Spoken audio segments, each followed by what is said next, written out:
Bonjour les gens et bienvenue dans ce second épisode de Grosso Merdo. On va aujourd'hui parler de...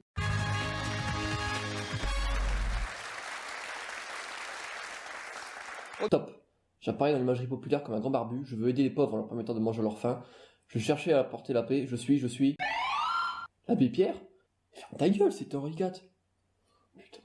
Donc, Henri IV naît le 13 décembre 1553 au château de Pau. Il est le fils d'Antoine de Bourbon, cousin du roi de France, et de Jeanne d'Albret, fille du roi de Navarre. Le grand-père de Henri, roi de Navarre, décide de le confier à la famille du baron de Miausan. Pendant ce temps, la France est déchirée par une question religieuse, avec la création de l'église protestante. Ces tensions finissent par aboutir à la guerre en 1562. Cette guerre, Henri va la connaître au sein de sa propre famille, puisque son père Antoine, catholique, et sa mère Jeanne, protestante, n'ont plus aucun contact. Il est alors avec son père à la cour du roi de France. Pendant ce temps, le roi Henri II meurt. Sa femme, Catherine de Médicis, assure la régence pour son fils Charles. Le père d'Henri est tué à la guerre. Catherine de Médicis en profite pour prendre Henri en otage, afin d'avoir un moyen de pression sur Jeanne, reine de Navarre et chef des protestants. Mais la reine Jeanne se languit de son fils, elle parvient à le faire enlever et le faire amener à Navarre.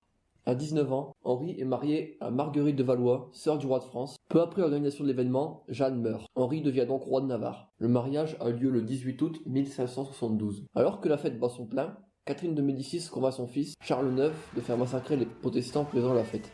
Henri s'en sort, mais est emprisonné au Louvre. Le roi Charles IX meurt, lui succédant ainsi son fils Henri III. C'est en s'étant troublé qu'Henri prend la tangente lors d'une partie de chasse, au bout de 4 ans de détention. Ainsi, Henri n'a qu'une idée en tête, prendre le commandement de l'armée protestante. Seulement, les protestants se méfient de ce personnage qui a passé tant de temps aux côtés de la cour et qui a été épargné du massacre de la Saint-Barthélemy. Il prend donc son mal en patience et va gouverner sa province de Guyenne. Proche de ses paysans, il a des manières simples et populaires qui le font aimer du peuple. En 1789, le Louvre est en ébullition. Catherine de Médicis est morte. Son fils, Henri III, se sentant de plus en plus seul et prisonnier des catholiques, fait assassiner le duc de Guise, chef de la Sainte Ligue. En août, il est assassiné à son tour. Le trône revient donc à Henri. Seulement, Henri, désormais Henri IV, doit conquérir son royaume par les armes. Il livre bataille sans cesse. Problème pour le roi, il lui faut la capitale. Or, Paris est sous la mainmise de la Sainte Ligue catholique. Pour y remédier, Henri IV assiège la ville dès mai 1790, mais doit lever le siège à cause de l'arrivée de renforts espagnols. La guerre se prolonge. Il finit par comprendre que s'il veut être pleinement roi un jour, il doit se faire catholique. Il se convertit donc le 25 juillet 1793 à l'église Saint-Denis. Désormais, il est pleinement roi. Il n'oublie pas ses amis protestants et promulgue l'édit de Nantes en 1598, assurant ainsi l'égalité entre catholiques et protestants. Par la suite, Henri se veut un roi proche du peuple, mais aussi un bâtisseur. Rénovation du Louvre, achèvement de Pont-Neuf, etc.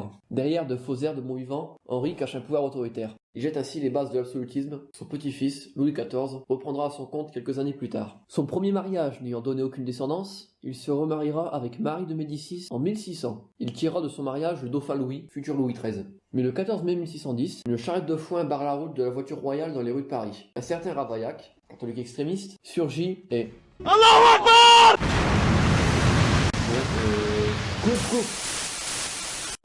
Donc, Ravaillac poignarde le roi qui s'éteint à l'âge de 56 ans. Merci d'avoir regardé cette vidéo.